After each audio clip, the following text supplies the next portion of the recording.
and we're live, but I couldn't get to the button fast enough. So here's our intro, guys. If you're watching us, hi. Hi, how's it going? We'll be back in a second.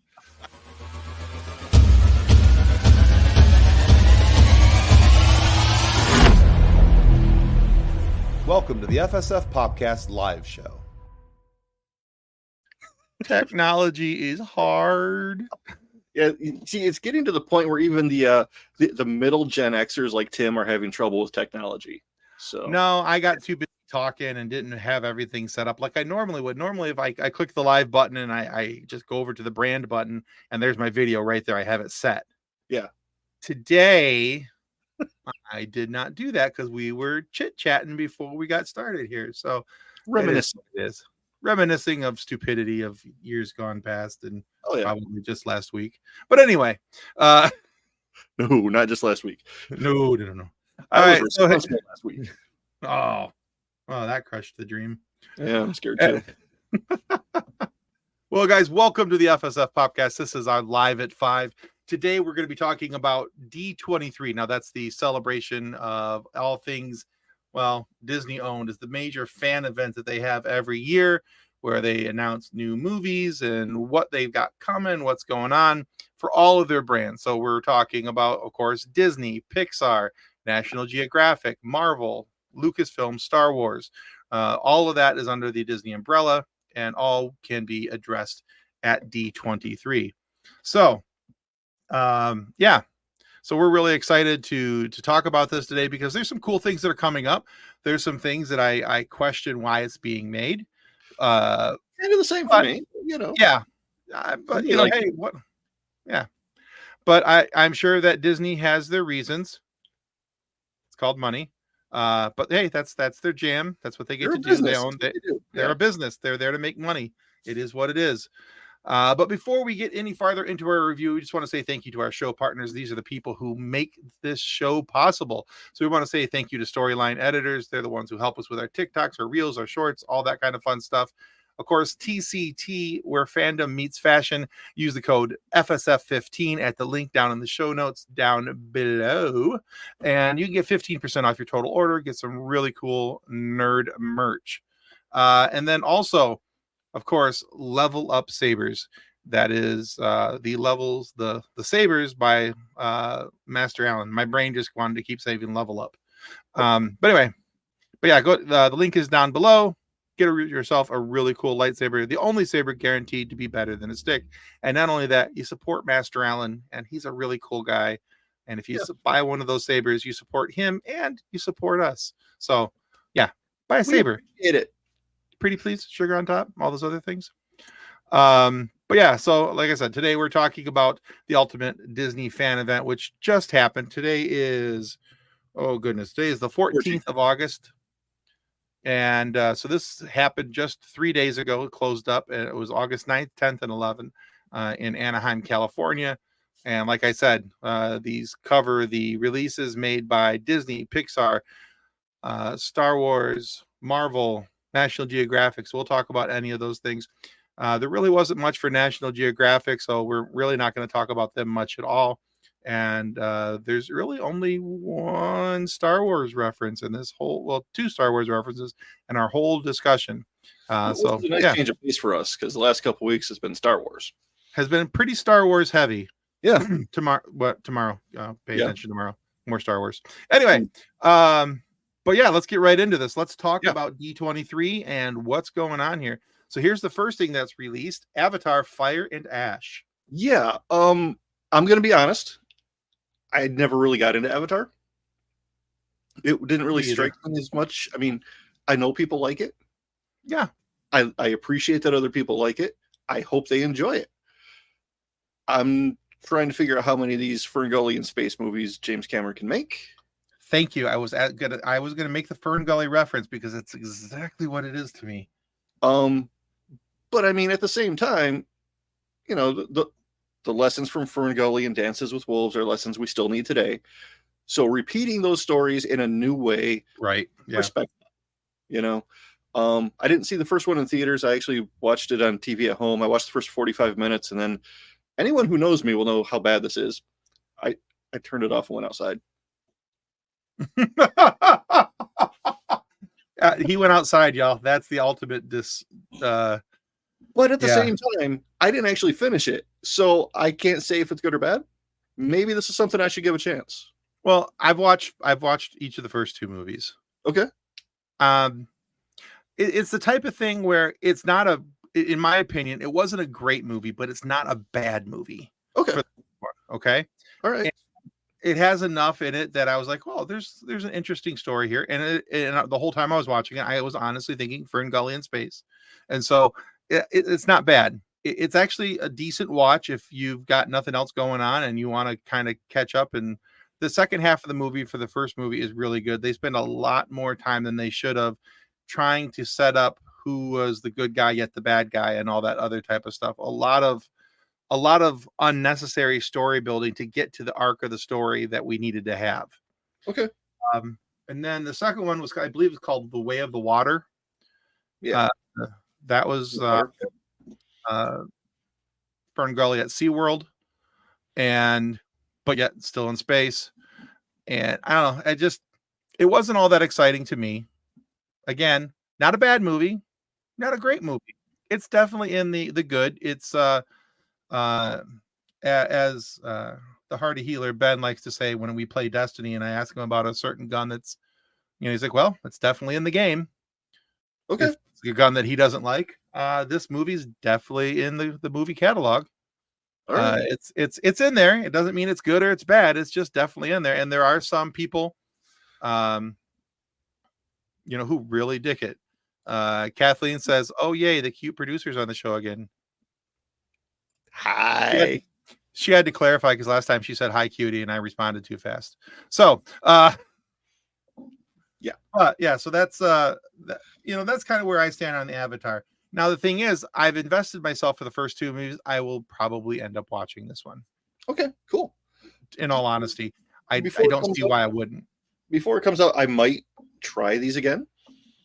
There's got to be something there. Maybe I just wasn't in the right headspace to appreciate it. Yeah, they're like I said, it's one of those. To me, it's a good filler movie. So okay, I would definitely probably be more caught up on everything else that I was watching before I sat down to watch this one when it comes on HBO Max or whatever channel it's going to be on. Well, I mean, I'll wait for it to come to streaming before I watch it because that's just I don't know that I care enough to go pay money for it. And I think that's a topic we'll need to talk about another time about people making that decision instead of going to the theaters. Right. Because, if I can watch it for the $7 I'm paying Disney every month anyway. $10. Exactly. Kathleen says the colors are beautiful. That's about all I like about the movie. The cinematography and the way that it's done and the use of CGI is done really well. The colors are fantastic, especially when you get to The Way of the Water and the way that movie's set up. Yeah, I will say that is one of the higher points in that movie. It should have won every award for all that stuff. Okay. So, all right. Next. Yeah. So Frozen 3 and possibly Frozen 4 with a musical adaptation thrown in. Tim, I know that's not anywhere near your wheelhouse. You lost me at Frozen, so doesn't matter. Okay. I'm going to have to talk to your daughter. My daughter was older when Frozen came out. So the music is still good, though. The music is good. Oh, yeah. A lot of people love it. My daughter was into different things when Frozen was happening. So, yeah, the first two movies were on Disney Plus at the beginning of 2020. And we watched them so many times that even I was sick of the thought of winter. And I love winter. That's why I live where I live. I like snow. I like ice. But, this is a really solid franchise. Appeals to a lot of people. Sure. I'm curious where they're going. It almost looks like a summer theme going forward. So it's unfrozen. Yeah. Thawed, if you will. Thawed. Yeah. Yeah, but I mean, anytime you get Josh Gad to do Olaf again and, try to break. Do you want to build a sandcastle? Yeah. I mean, who knows what we're going to get? Oh, okay. A lot of his ad libs actually end up in the movies, which is great. Josh Gad is just wonderful anyway. So he's a marvelous human being. I think so.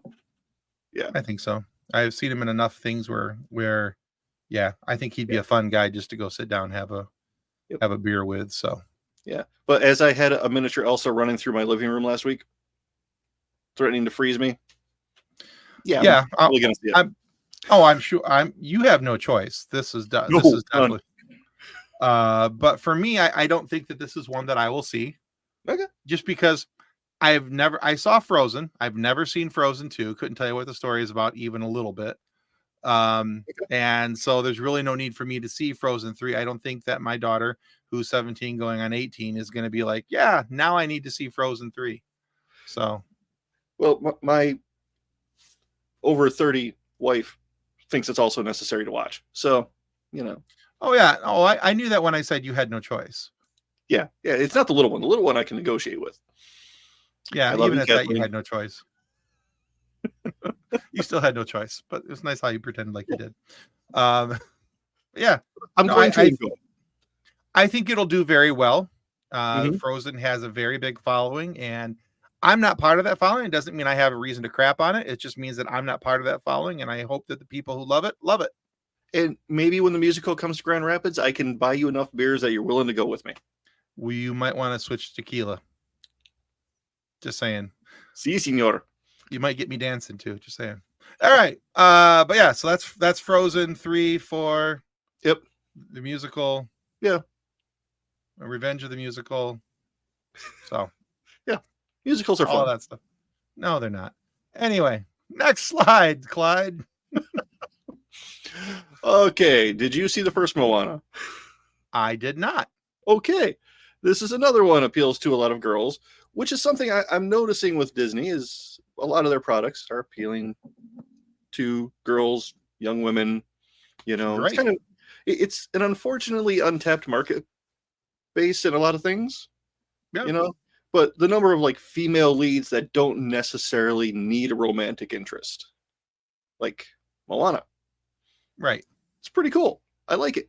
And if if Lin-Manuel's writing music again, I'm going to be there. It just happens. Yeah, I have nothing to add other than I know that it was really popular, and I know that a lot of girls loved it, and I know a lot of women love it. And I know that the big dude next to her is played by The Rock. That's all I can tell you. Yeah, that's Maui. One of my things that I enjoyed about it is he threatens to eat every animal in sight. I do that. We go to the county fair. I wear the shirt that says, I enjoy romantic walks through the meat department. Mm-hmm. The farmers laugh. The little kids think I'm horrible. Life is good. It's a solid go. Yeah, but this is another one of their big ones they're pitching. And I think it'll do okay.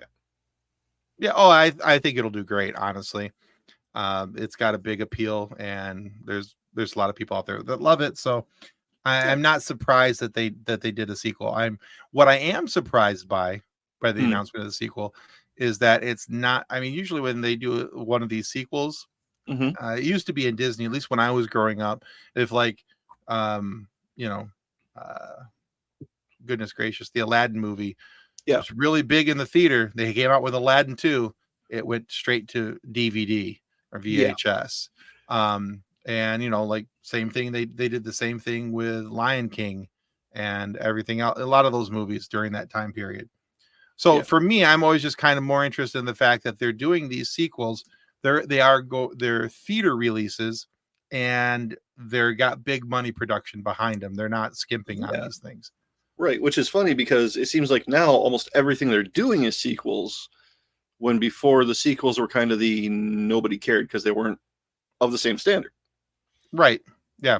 It was a lesser grade of attention paid to the sequels, and with different voice actors, everything else. It was a bunch of sound alikes. And so, I do like this tonal shift for Disney, that the sequels are getting the same actors and actresses, and they're getting the same care.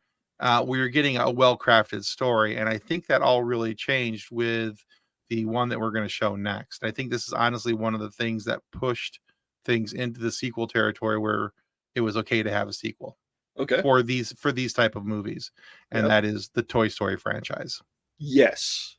The first one, looking back on the animation, The first one is it's a little janky by modern standards, but the story is solid.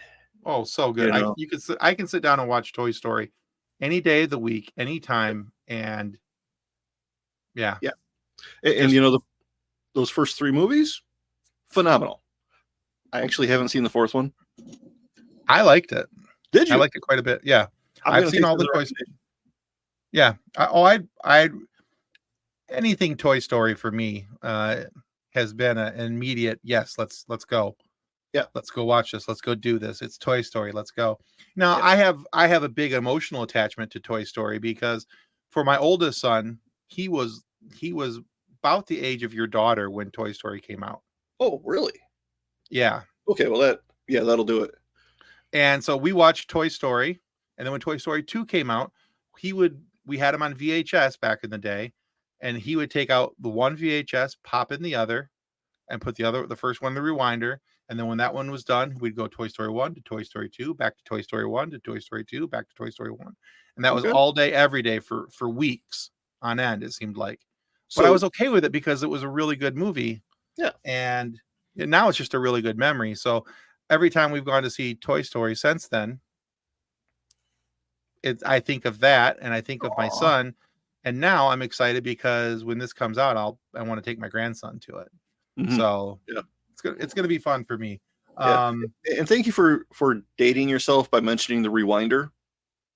No problem. I'm here for it. You might have to explain that to some of the younger kids, but those are also in my day, the tapes had to be rewound. And the internet came in the mail. Yeah, those are the same kids though that are playing with their iPads and their tablets instead of their dad's action figures now, which is fine because if you're like Tim, the toys don't come out of the box. That's right. But that's also ties into what we're seeing in the picture here. It looks like the storyline is going to be basically the toys are having to deal with the rise of technology. Mm-hmm. And I'm kind of excited to see how that goes, where this goes with it. And I think what they've done really well in all of these movies is that they've made these relatable to both adults and children simultaneously. Yes. Because the depth of the story writing has been so good. So I'm curious to see where they're going to go with this story, but I have no doubt that it's going to be good. Yeah. And I will be there opening night. Really? So, oh yeah, this is an opening night movie for me. It has to be. Okay. I will not wait for this. But I won't wait. I won't wait for this to come out on Disney. Okay. Yeah. The second I could probably buy the digital copy of it, I will buy the digital copy so I can have it. Yeah.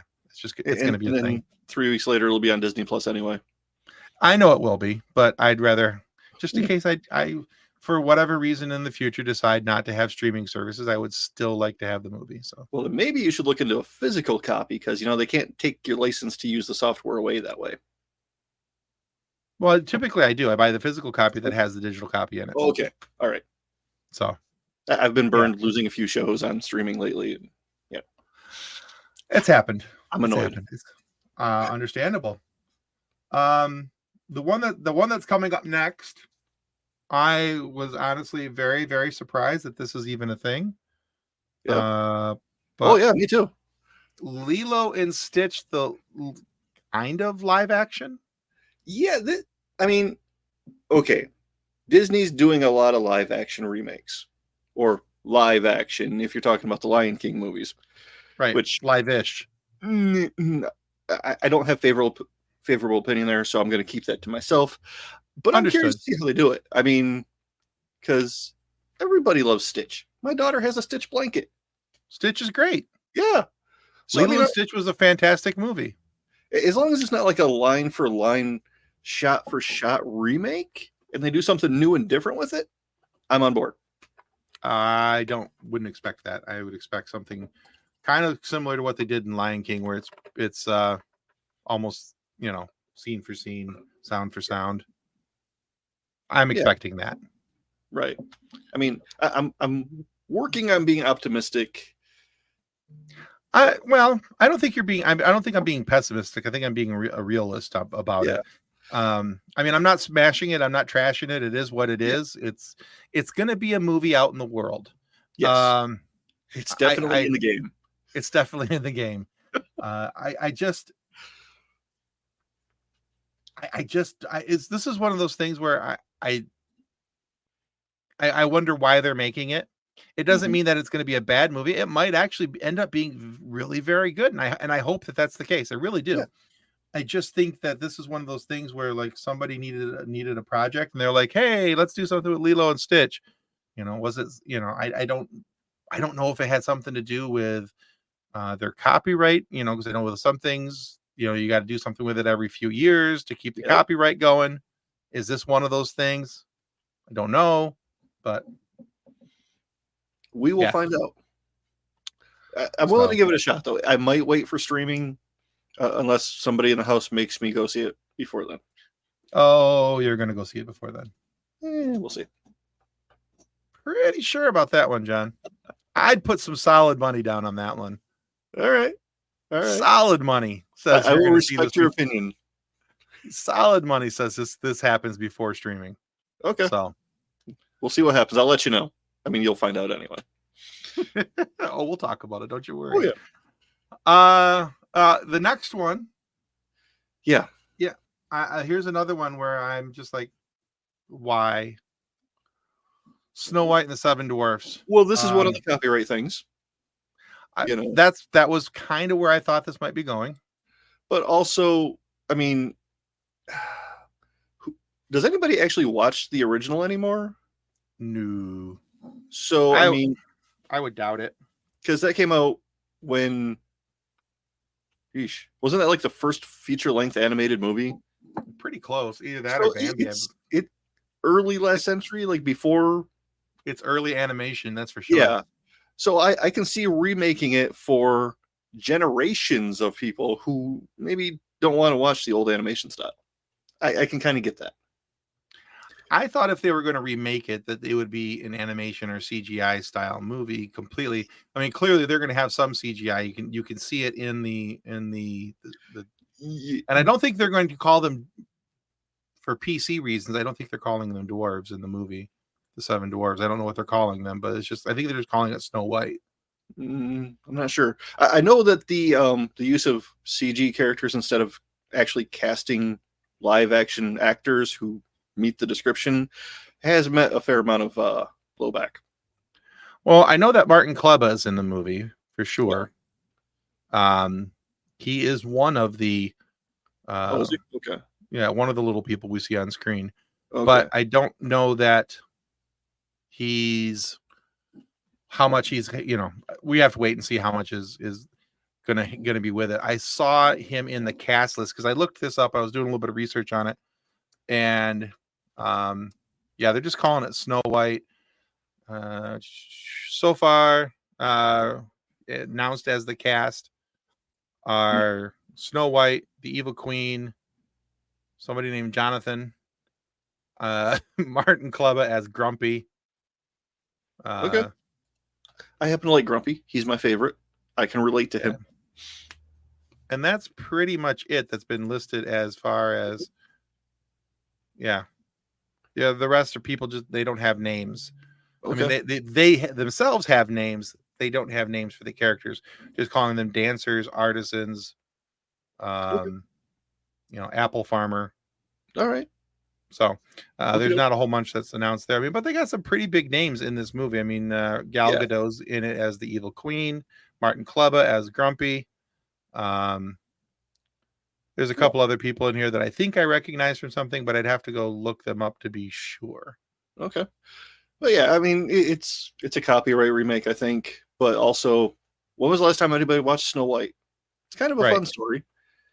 We'll see how it plays out. See if kids latch onto it this century.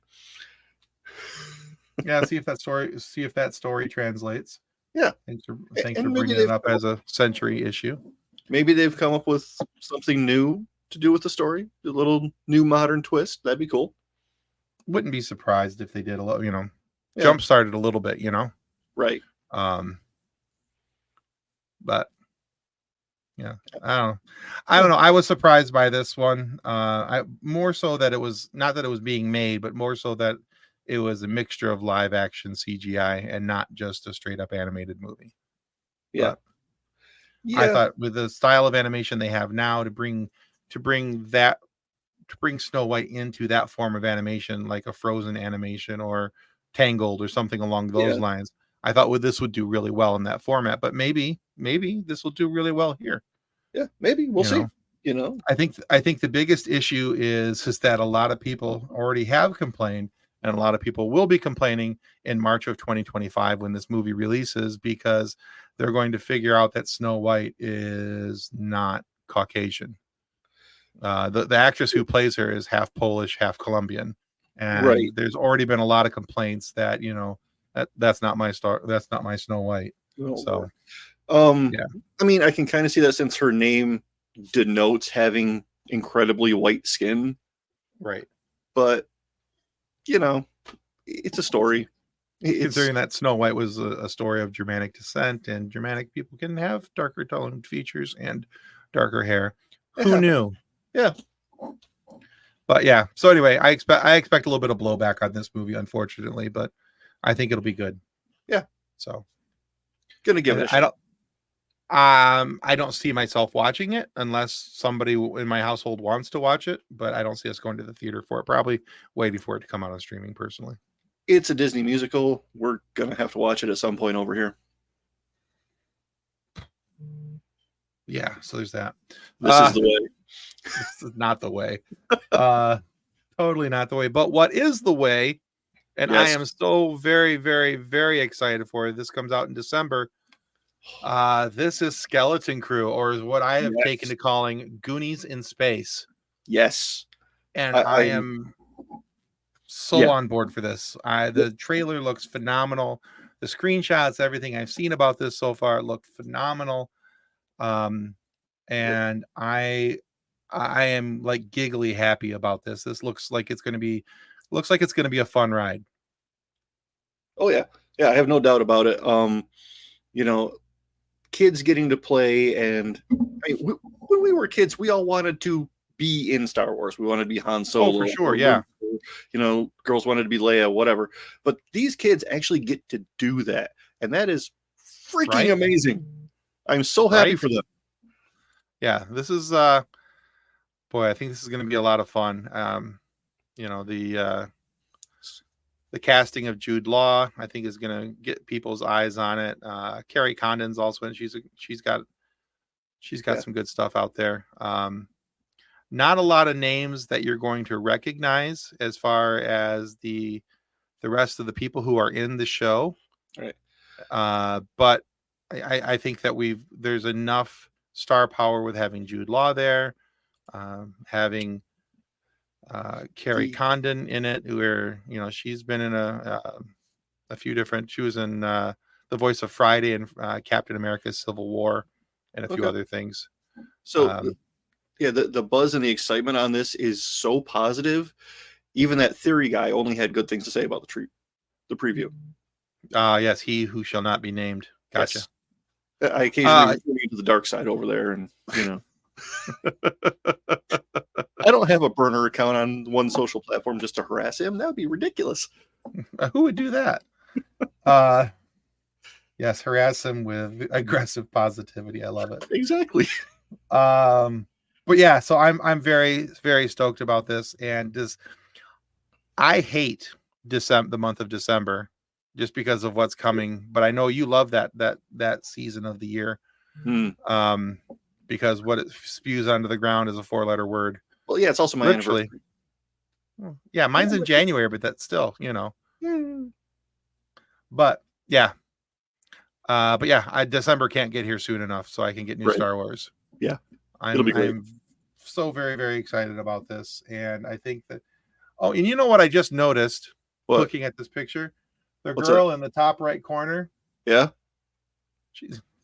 They stole Jordy's visor. Close. That's fantastic. Yeah. Oh, poor Jordy. Now we know where his visor went.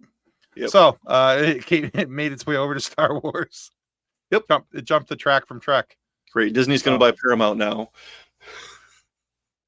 Can you imagine? Oh my goodness. Okay, but then we could actually have the Star Trek X-Men crossover, because there's a novel. The consternation out there that would happen. Oh my goodness. That'd be great. I would love it. Right? Right? Yeah. We're owned by the same dark web. You can't complain about us anymore. Anyway, There'll be complaints no matter what. We all know. there's always going to be complaints. We know that. It's part of the That's exactly. It's just part of the jam. It's what happens. All right, so that's Skeleton Crew, and that's an absolute watch. That's not coming to the movie theaters. That, of course, is coming to Disney Plus in December. That's I think they've got eight episodes planned. We need longer seasons. I'm getting tired of this 8-episode nonsense. I agree. I want my 24 episode, seasons back. I at least want 15 to 20 episodes. That's what I'm kind of hoping that we can get back to. Give me some filler episodes, so I care about the characters. Don't just ram the plot through. Yeah, I would actually be okay with a couple of filler episodes with a story that's loosely tied to the main plot line of the season and all these other things. If it means we get more episodes, we get more time with the characters, learning about them, et cetera, et cetera. Yep. But yeah. So yeah, that's that one. Next is for Marvel Television. Here's a Marvel announcement. Ironheart. Yeah, apparently, like, this one's been wrapped for a while. They're just getting around to releasing it, which there was a lot of talk about this going away for a little while. Yeah, it had to do with the blowback from the Captain Marvel movie, the Miss Marvels. She was in that. Which those are fun. Those are great movies. The Marvels movie, I think, is fantastic. I thought it was a lot of fun. Yeah. So yeah, I'm excited that they're bringing this show out, rather, not movie but show, and I think it'll be a nice adaptation into the Marvel, series, into the MCU. I'm curious to see how this translates with the multiverse and the Tony Stark and all that type of stuff. Will she pick up the Iron Man mantle, as Ironheart, because that's what she did in the comic books. She was basically Iron Man, but Ironheart. And so I'm hoping that that's what's going to happen here, and that they're going to allow that to be a thing, right? Not just a 6 to 8 episode offshoot, right, and then call it a day, which is, I'm afraid, is what's going to happen. And what I think is cool about characters like her, first of all, they don't look a thing like me, so I get to see the world from a different perspective. Absolutely, it's one of the things I loved about Ms. Marvel, seeing it from from her perspective. Right, but also she's an NYU student, so she's in New York City with all these other heroes. Right. So there's chance for some crossover, for some actually liking this show and then giving a crap because those supporting characters show up over here too. Absolutely. That's something that's been lacking in Marvel lately, I think. Agreed. Especially right after Endgame, that there was a lot of, hey, this guy's over here, that guy's over there, but they don't connect directly. Right, their paths don't cross, and they just kind of do their own thing. Right. And I think that's been a problem with Marvel for the last 5 years. Easily, for sure. And yes, just getting back to the fact that she's not a white female, I think is really good. I want young girls who are of color to have their opportunities, to have their heroes too, and I want them to have somebody to look up to. And I love the fact that we're getting some of that, not just with like Kamala Khan, but we have Ironheart's character, who I cannot remember her name for the life of me, and I apologize, but yeah, I'd have to look it up. But this is a really cool character, and I think it's an opportunity for young girls, especially, who didn't grow up with, the blonde hair and blue eyes and all the things that go along with that, to have somebody to look up to and go, all right, cool, I have a superhero that looks like me. The videos, I don't know if you remember back when they released the Little Mermaid movies. Yeah. The videos of the little girls sitting there, mama, she looks like me. Yeah. Tears. Yeah. Tears. Because beautiful. If there were never characters that looked like me, I wouldn't feel connected. Right. Exactly. I've had the remarkable privilege of almost every hero looking like me. Right. And I think other people need that too. Oh, absolutely. And I'm so stoked for this. I think it's great. Yeah. I want to see more of those videos, a little girl sitting down watching Ironheart fly across the screen and mama, she looks like me. Uh-huh. I guarantee more tears. It's going to happen. Oh yeah. So it's a beautiful, beautiful thing. All right. Up next, again for Marvel Television. Uh-huh. Speaking of people that look like me, I can't see 12 inches without my glasses. So But so excited. Me too. Especially with bringing the original Netflix cast back in and basically reshooting the series with those guys in. Yeah. It's going to be great. And obviously we're not going to show leaked footage here because, we're trying to stay on the mouse's good side. But apparently at one point, Daredevil is protecting Kamala Khan's family. And so that is we're all in New York City. It's like when, Captain America and Spider-Man are like, hey, which part of town are you from? It's connecting the characters and Queens versus Brooklyn. Yeah. Yeah. And they relate to each other and they care about each other, which means, hey, wait, who was that? I need to go back and watch that. Yeah, exactly. Which is what we need in a connected universe, not randomness. But yeah, absolutely love these guys. Looking forward to the development of Matt's character, which we very much saw in She-Hulk. I'm hoping we see more of her. He spent a lot of time in confession for a reason and wasn't all violence in the books. Bingo. Yeah. So he was a sinner. I don't know how far Disney's going to take it, but hey, they did. They allowed Deadpool to happen, so I'm pretty sure they could take it pretty far with a lot of caveats and addendums. Yeah. No Bolivian Martian powder.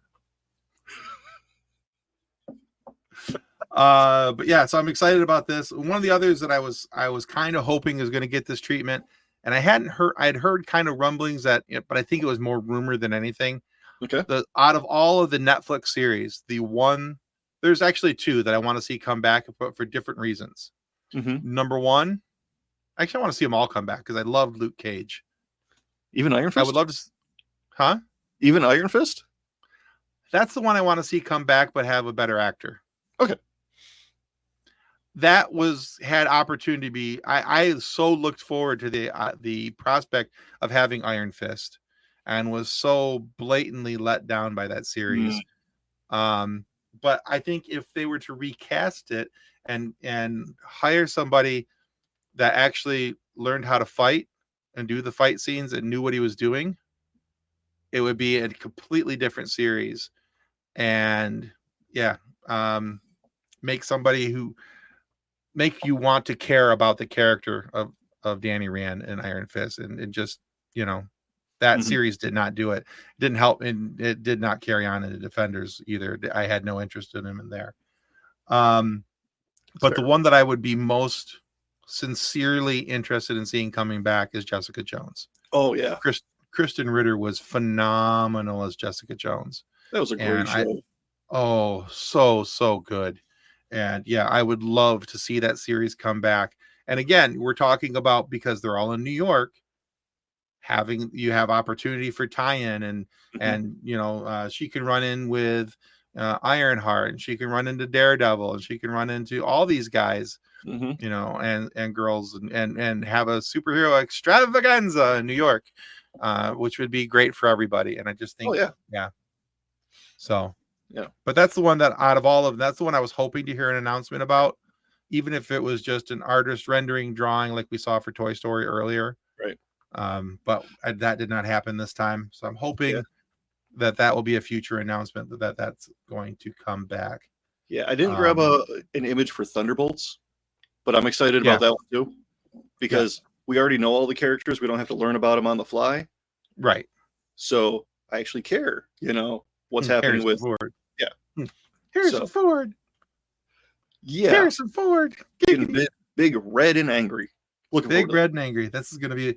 I'm looking forward to it for multiple reasons now. So, yeah. And then out of everything that happened this past weekend with D23, this is the one thing that I was for sure we were going to hear something about, and then it was just kind of being kept hush hush, as some would say. Mm-hmm. But apparently it's being kept so hush hush they didn't even talk about it, and that's The Acolyte. Right. Season 2 has not been announced as of yet. I say Yeah. as of yet because it's a show that desperately needs a second season. Every series that we get out there leaves some type of cliffhanger to make you want to watch more. But there's enough going on, and actually, I had an article release this morning Really? on couchsoup.com about why The Acolyte needs a second season. And I talk about the open-ended questions that we have placed in front of us and the reasons why we need a second season of this show. Now, I know that it's been divisive. It's had its share of issues, but the majority of those issues are from people who were bound and determined to not like it for one reason or another anyway. But based on what I see on the internet and the social circles that I'm swimming in, there's a lot of positivity around this show. And there's a lot of people who feel the same and would love to see a season 2. And to those who would disagree, that's fine. You're more than welcome to disagree. I want you to disagree, frankly, because that gives a chance for discourse and conversation, and I'm all about that. I think that's fantastic. But I also think that those who are on the disagreeing side have to learn to be less venomous with their disagreements. So, two things here. Sure. First of all, Ahsoka's second season wasn't announced until 3 months after the season ended. Right. So I think they're probably going to do something like that here. Correct. Let us think it's dead, and then like, hey, surprise. The other thing is, those people who don't like the new Disney. I seem to remember there being a very vocal community of how the prequels sucked about 20 years ago. Oh, it's huge. Yeah. Yeah. And now they're like foundational Star Wars viewing because we have 20-year thick nostalgia goggles that have this nice rose tint to them. So absolutely. And, even when Empire Strikes Back came out, there were people who canceled their fanzines that they were writing because, well, they don't know what they're doing. They have betrayed the characters. And yet, Empire is like pinnacle Star Wars now. Oh, absolutely. It's considered not just one of the best Star Wars movies, but it's considered the best sequel of all time by many circles. Like it's that and Godfather too. Right. Yeah, they're held in the same breath. Yeah. So yeah, I think when it gets a little bit of breathing space and people can separate themselves from their emotions a little bit and look at it as just it's supposed to be fun. They're just people come around to it. Right? It's just going to take time. Yeah. But yeah. Let's be honest. Is it a 10 out of 10 show? No. There's some holes. There's some gaps. There's some issues here and there. Even Empire Strikes Back isn't 10 out of 10. I have a hard time saying that it's not, but it isn't. And that's just because of my own personal emotional attachment to the movie. Exactly. Emotionally, that movie is like a 12 out of 10.